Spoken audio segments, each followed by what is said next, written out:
Man likes to believe that he is the master of his soul, but as long as he is unable to control his moods and emotions or to be conscious of the myriad secret ways in which unconscious factors insinuate themselves into his arrangements and decisions, he is certainly not his own master.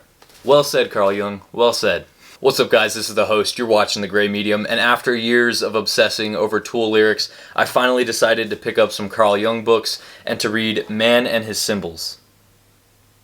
If you're new to The Gray Medium, this is where we read books and lift weights. That pretty much sums it up. So a quick disclaimer, Man and His Symbols has 5 chapters, only the first of which is actually written by Carl Jung. The next chapters are written by students that studied under him and some of his peers that worked with him throughout his career. So chapter 1, written by Carl Jung, titled Approaching the Unconscious, will be discussed in this video, and I'll make it a point to discuss each individual chapter in its own video moving forward in the videos that follow this one. If you're interested in checking those out, I'll make sure to link them down in the description down below as I upload them. That way you guys can follow the book cover to cover, beginning to end. Alright, enough about the intro. Let's go ahead and hop into chapter 1, Approaching the Unconscious by Carl Jung. Early on, Carl Jung makes it very clearly known the difference between the conscious and unconscious. Jung claims that there's essentially a threshold in which there's the conscious mind and the unconscious mind, and that there's an enormous amount of information that our conscious mind doesn't actually have access to. Things that we know or things that are stored in the back of our minds that we're not really aware of, and things that our conscious mind can't unfold, unpack, or solve. He explains that we're bound to our flesh. Our conscious minds want to rationalize things. Our conscious minds want to explain things in terms that we understand. Problem is that there's a lot of things in our natural world that are simply beyond human understanding. Hence the reason why we're not consciously aware of how they work, and these things reside in our unconscious minds. He mentions a good example early about how you can have certain character attributes that you're completely oblivious of. Humans are pretty arrogant in our nature, and because of this, we think that we know ourselves really, really well. But you'll come to realize that once you talk to a friend who knows you really well, that they could point out certain attributes, habits, or things that you do without even recognizing it. A friend who knows you well can point out certain things that you do, certain attributes that you have that you otherwise are completely oblivious to. Really showing you that you in fact don't know everything that you think you know. You don't understand yourself and your mind in its entirety. And in an era of social media where we're constantly recording ourselves to post videos on YouTube like I am now, it's really easy to recognize that, hey look, there are things that we do unconsciously that we don't even recognize that are definitely parts of our psyche. So I really like this example simply because it shows that, look, even if we think that we know everything about ourselves, we truly don't, simply because so much of ourselves resides in our unconscious minds that we don't always have access to. There's a super cool analogy that really helps me wrap my mind around this concept. And that analogy is as follows. Imagine you're looking at a stage in a dark theater. Wherever that spotlight is pointed, you're going to be able to clearly see whatever is illuminated by that spotlight. That being said, everything that's left outside of that spotlight that remains in the dark is going to be difficult to see. So let's say there's a jazz band on the stage in this really dark theater at night. If the spotlight is pointed on a guy in the center of the stage who's holding a microphone, you're going to struggle to see the artists holding the instruments on the outer parts of the stage. You're going to struggle to see the walls around the stage. Everything else is completely dark. You can only see that one spot highlighted by the spotlight. Now, let's say that spotlight goes off of the singer and it goes on to someone with, I don't know, like a piano, right? At that point, you can now see the man sitting at the piano, playing the piano, and he's clearly illuminated. That being said, the rest of the stage, including the artist you just saw holding the microphone, is now in the dark, and it's now more difficult to see everything that's not illuminated by that spotlight. See, our conscious and unconscious minds work in a similar way. If all of the information saved in our mind is the entirety of that stage, then the conscious mind is essentially that spotlight, whatever it is that you're currently focusing in on. So if you're focusing in on center stage and you're focusing in on that singer holding that microphone in the center of the stage, that is that conscious information that you are currently focusing on. The rest of the information is still there. Just because you can't see it doesn't mean that it's not there. Just because you can't access information that's stored in your subconscious doesn't mean that it's not still there. But through symbols, those symbols, like the piano player starting his solo, will help us shift that light from that singer onto that piano player. So now we're watching the piano player and we're accessing that information from the unconscious mind. The same example can be your frame of view, right? Your field of vision on a busy street corner. You might see in your frame of vision a car drive right across your face. And you're seeing this car and you're seeing this car and it turns around the corner and now it's out of sight, right? Well, just because it's out of sight doesn't mean that the car ceased to exist. The car still exists, you just can't see it. Same idea. Your conscious mind is good at focusing on what's front and center, what's in front of you, what's practical, what you actually need right here and now. But that's not to say that that car doesn't exist around the block.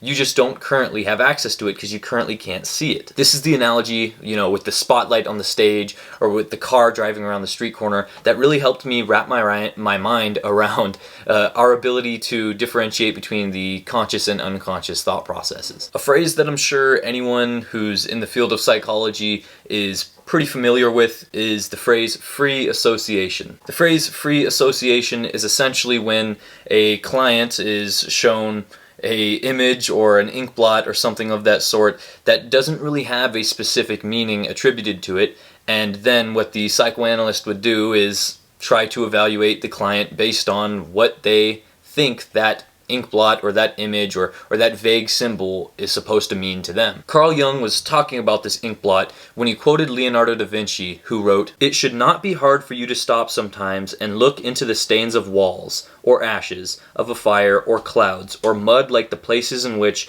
you may find really marvelous ideas." What both Jung and da Vinci were getting at here is that although most people might just look into the sky and see clouds, if you take a minute to look up in the sky, you might recognize that some of these clouds are actually making shapes that you're familiar with. The same way that a patient seeing a psychologist might recognize that an ink blot on a piece of paper follows a certain pattern or resembles a certain shape. Or even how Charlotte Perkins Gilman wrote in her story, The Yellow Wallpaper, that her character saw a pattern in the walls. The Renaissance man, the psychoanalyst, and the author all alike have recognized that the way that someone perceives a symbol and the meaning that they attach to it can really clue you in on their unconscious mind and what it is that's going on through their head. See, this next part is really cool, but this is where a lot of people lose Carl Jung. And a friendly reminder that this stuff isn't necessarily scientifically proven, it's simply speculation, and I sure as heck would never use this stuff to try to prove a point in an argument, especially not now in 2024. But it's definitely a lot of fun to read. And Jung's whole claim is that our unconscious mind uses symbols to communicate things with us that we otherwise wouldn't have known. So for the idea of dreams, Jung claims that different symbols appear in our dreams in order to help us understand things that are stuck in our unconscious mind that we currently don't have access to. Jung mentions a really cool example of this on page 25 of this first chapter. Sorry if I butcher this dude's name. Jung states, the 19th century German chemist Kekle, I don't know, researching into the molecular structure of a benzene, dreamed of a snake with its tail in its mouth. He interpreted the dream to mean that the structure was a closed carbon ring. Well, it turns out that closed carbon ring was literally the last piece of information that this guy needed to obtain in order to finish solving this super complicated chemistry, math, sciencey problem. I don't know. I'm an English major. That's over my head. But that was the last piece of information that he needed in order to solve his problem. And his unconscious mind seemed to have provided him a symbol in his dream that clued him in on the fact that the closed carbon ring was what he needed to know in order to move forward with this problem. This is an example of how our unconscious mind can guide us to new ways of thinking. By unlocking memories or even interpreting new symbols, we can learn what's beyond our conscious mind. There's another example he gives of a man who's awake. A professor who's walking with a student. This professor is walking with his student, and he's telling this student something about whatever topic is going on in their class at the time. As this professor is walking, all of a sudden he's hit with a surge of emotions and thoughts and memories that he completely forgot about. Thoughts and memories about when he was a child growing up on a farm. He's completely thrown off by this fact because these are memories that he's forgotten about for decades. So he turns around and he retraces his steps, and it turns out that while he was walking with his student, talking about a completely unrelated matter, he walked by the smell of geese poop. The smell of this poop from the geese subconsciously reminded him of memories he had as a kid growing up on a farm. He hadn't thought of these memories in decades, but because he smelled that geese poop, it just reminded him all of a sudden, and it flushed, it just completely flashed his brain with a bunch of these memories from when he was a kid growing up on this farm. He consciously didn't even recognize that he smelled the geese poop. Goose poop? Geese poop? I don't know. The geese poop. He just kept walking and he got hit with these memories. Which is really just another example of how interesting it is to acknowledge how the unconscious mind is constantly working, even if we're not aware of it. Although certain symbols presented in dreams or in memories that our unconscious mind is trying to express with us can carry complex allegory, it becomes more difficult to access some of these parts of our unconscious mind because as we grow older and as our technology advances, we start to think more so in terms of what's rational or what's logical. So, for instance, as a kid, if you're sleeping in bed at night and you're looking across your bedroom, you might see an office chair, right? You might see an office chair with a big pile of dirty laundry over it. You're a kid, you don't know any better, you might think that thing's a monster. But as you grow up and as you grow older, you realize that the idea of there being a monster sitting in the corner of your room staring at you while you're sleeping is pretty irrational. And then you recognize, oh shoot, I'm just lazy, and that's the pile of clean clothes slouched over my office chair that I forgot to put away today. See, as we get older, we start to think more rationally, and because of this, a lot of symbols simply lose their meaning. I could understand why Carl Jung is seen as a pretty controversial figure, and I think it's because of the comments like this one on the top of page 30 that I absolutely love. The text reads, "We are so accustomed to the apparently rational nature of our world that we can scarcely imagine anything happening that cannot be explained by common sense." I love it, and it goes to prove that seeing a monster rather than seeing a pile of clothes might reflect our state of mind. Although we all understand that that pile of clean laundry slouched over your office chair is not a monster, what that does is it clues us in on the mind of that child. Obviously, that child that perceived that pile of laundry slouched over the office chair to be a monster, well, obviously that symbol shows us, and the way that they interpreted that symbol shows us that that kid is pretty fearful of monsters. Right there, symbols can obviously prove something about our unconscious mind that we might not be aware of. Hence the reason why Leonardo da Vinci and Charlotte Perkins Gilman, hope I got that right, and Carl Jung all agree that symbols can really clue us in on understanding people better. Symbols can serve as indicators to information that's just out of reach in our unconscious. From here, Carl Jung talks a lot about dreams and talks about how each dream is unique to the individual person having that dream. It's difficult to say that the feeling of falling in a dream is the same for Lucy, Sandy, and Joe. Lucy, Sandy, and Joe might interpret falling in their dream to their death. Let's say they're falling to their death, right? They might each have a different meaning attributed to falling to their death. Similarly, another common theme in a dream is running really hard but getting nowhere. Tom, Jerry, and Hank are all going to have different meanings associated with, running really hard and getting nowhere. So Jung really makes it a point to recognize that you can't necessarily attribute a universal meaning to an individual symbol. You have to understand the dreamer, you have to understand the person who's seeing that symbol in order to fully understand what it is that that symbol means to them. So it's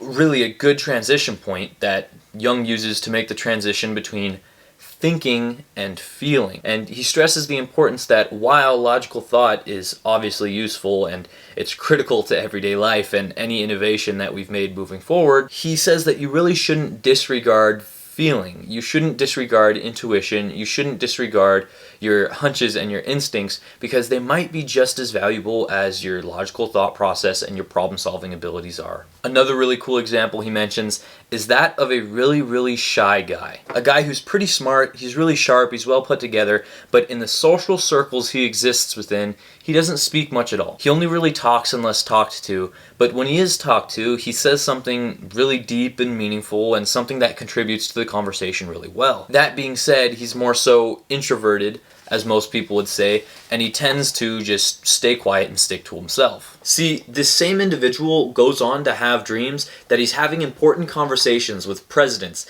prime ministers, actors, celebrities, movie stars, professional athletes even. Jung implies that this man's dreams may very well be a reflection of the fact that this man, in his unconscious mind, believes that he's worth being listened to. He's been shunned, he's been shushed, he's been quieted so many times that he's become used to it, but deep down inside, whether his conscious mind can accept it or not, he really does think that people should give him his time of day and people should really listen to what he has to say. So, these dreams of him having conversations with people of high status is essentially a symbol to him, communicated to him from his unconscious mind, to tell him to speak up and to make sure that he really gets heard out. He's not getting heard in his conscious life, and this is something that he's in denial of, so his unconscious mind recognizes it and makes an attempt to communicate that with him through the symbols presented in his dreams. Obviously, that raised the question when I was reading this, well, why don't our dreams just clearly spell things out for us? Why don't they just give us the answers that we need so that we could continue to move forward and continue to progress and improve at, significantly faster rates than we would have had we not accessed our unconscious at all? And here's the point that Carl Jung makes to contradict this. He says something along the lines of how our dreams must be vague because they're a result of the unconscious. If they were definite, they would be a product of the conscious and then they wouldn't be dreams, which is really interesting. If this is information that's beyond your conscious understanding, then it only makes sense that you have to use a symbol in order to actually drill that meaning home and to understand what it is that your unconscious mind is trying to say. If the meaning was clear, it would be in your conscious mind in the first place. So the unconscious mind has a sort of blotting effect, like I explained with that ink blot earlier. And it's interesting how he begins to differentiate between a more primal man and a more modern man. The more primal man saw something, good or bad happen, and he boiled it down to gods or magic or witchcraft. Meanwhile, the more rational, more modern man sees something good or bad happen, and he calls it luck or karma or a hunch or a superstition, right? As we've gotten more advanced, we've begun to disregard things that just aren't within our realm of understanding. We don't attribute a solar eclipse to the gods being angry at us anymore. We attribute it to the moon moving in front of the sun and blocking us from getting direct sunlight for a few minutes, right? But Jung continues to explain that when we do that, we lose something, simply because, as we mentioned earlier, the little kid who sees the monster in the pile of laundry, in seeing that monster, learns something about himself. The same way that we learned things about ourselves when we saw symbols. Now that we're trying to rationalize everything, we're starting to separate our conscious minds from our unconscious minds, and we're starting to really build a gap between the two. I like what Carl Jung had to say here at the top of page 76 when he was talking about faith. Jung states, "There is, however, a strong empirical reason why we should cultivate thoughts that can never be proved. It is that they are known to be useful. Man positively needs general ideas and convictions that will give a meaning to his life and enable him to find a place for himself in the universe. He can stand the most incredible hardships when he is convinced that they make sense. He is crushed when, on top of all his misfortunes, he has to admit that he is taking part in a tale told by an idiot. It is the role of religious symbols to give a meaning to the life of a man." Fast forward down to the bottom section of page 76, Jung continues, "A sense of a wider meaning to one's existence is what raises a man beyond mere getting and spending. If he lacks this sense, he is lost and miserable." He continues about how we continue to try to use science to explain things that science truly can't explain. He says to lean into your intuition and to try to understand things in a more symbolic way rather than trying to understand them in a more logical way. I wrote this note on a post-it that I stuck on page 80, and I mentioned, we must not disregard our intuition when evaluating dreams. To try to use scientific reasoning to explain dreams is limiting and often incorrect. We use science to try to explain and rationalize things that we don't understand. If you try to rationally solve a problem, it'll go right over your head. Sometimes you gotta use some creativity, sometimes you gotta think outside the box in order to understand the symbolic meaning to something, simply because breaking out an Excel spreadsheet and trying to understand the X's and O's or the ones and zeros of it really isn't going to get you anywhere. It is because of this that becoming rational permanently altered the path of man. So as I wrap up this chapter, I'm just going to mention some comments that I really liked here from the end of what Carl Jung had to say. On page 87 he writes, "All the corpses in the world are chemically identical, but living individuals are not." Archetypes come to life only when one patiently tries to discover why and in what fashion they are meaningful to a living individual. And I love this quote on page 91. I'm going to end this video with this quote because it's getting pretty long. But he states on the bottom of page 91, Christians often ask why God does not speak to them, as he is believed to have done in former days. When I hear such questions, it always makes me think of the rabbi who was asked how it could be that God often showed himself to people in the olden days, while nowadays nobody ever sees him. The rabbi replied, "Nowadays there is no longer anybody who can bow low enough." That one really stuck to me. I found that this chapter was so jam-packed with a lot of information, hence the reason why this video was so long. That being said, I will be making sure to make videos on each of the next 4 chapters written by the next 4 authors. So make sure you guys check back in for that video. Like I said, I'll have it linked in the description down below as it comes out. Until next time, this is the host. You're watching The Gray Medium. Stay gray.